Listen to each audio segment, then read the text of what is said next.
අද පෙට්කොලංකා ආයතනය මගින් හඳුන්වා දෙන්න බලාපොරොත්තු වෙන්නේ Corolla 121 වාහනයක ආෆ්ටර් මාකට් යුනිට් එකක්. ඇයි හේතුව අපි අද චේන්ජ් කරන්නයි. ඒකේ එන මේක තමයි සාමාන්‍යයෙන් ඔරිජිනලි ඇවිල්ලා තියෙන යුනිට් එක. මේකේ CD MP3 එතනින් ගියාම FM තියෙන්නේ 90ට එනකම් විතරයි. කස්ටමර්ගේ රික්වෙස්ට් එක අනුව තමයි අපි මේකට ආෆ්ටර් මාකට් DVD ප්ලේයර් එකක් හයි කරලා තියෙන්නේ Kenwood DVD ප්ලේයර් එකක්. මූලික හේතුව ඇවිල්ලා මොකද මේ ප්ලේයර් එකෙන් යාට රිවර්ස් කැමරා කරන්න බෑ.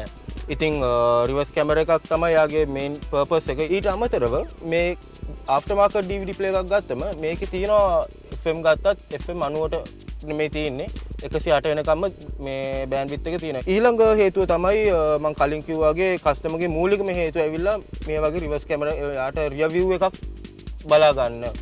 ඊට අමතරව මේකේ DVDs ප්ලේ කරන්න පුළුවන්. DVD, VCD, MP3 ඕනම ෆෝමැට් එකකින් DVX ඕනම ෆෝමැට් එකකින් දාලා වීඩියෝස් බලන්න පුළුවන්. ඊට අමතරව මේකේ USB compatibility එක ඇවිල්ලා තියෙනවා. ඉතින් USB එක හරහා ඔඩියෝ වීඩියෝ දෙකම සපෝට් කරනවා. iPod, Bluetooth ඒ වගේ additional features උත් මේ යුනිට් එකේ තියෙනවා.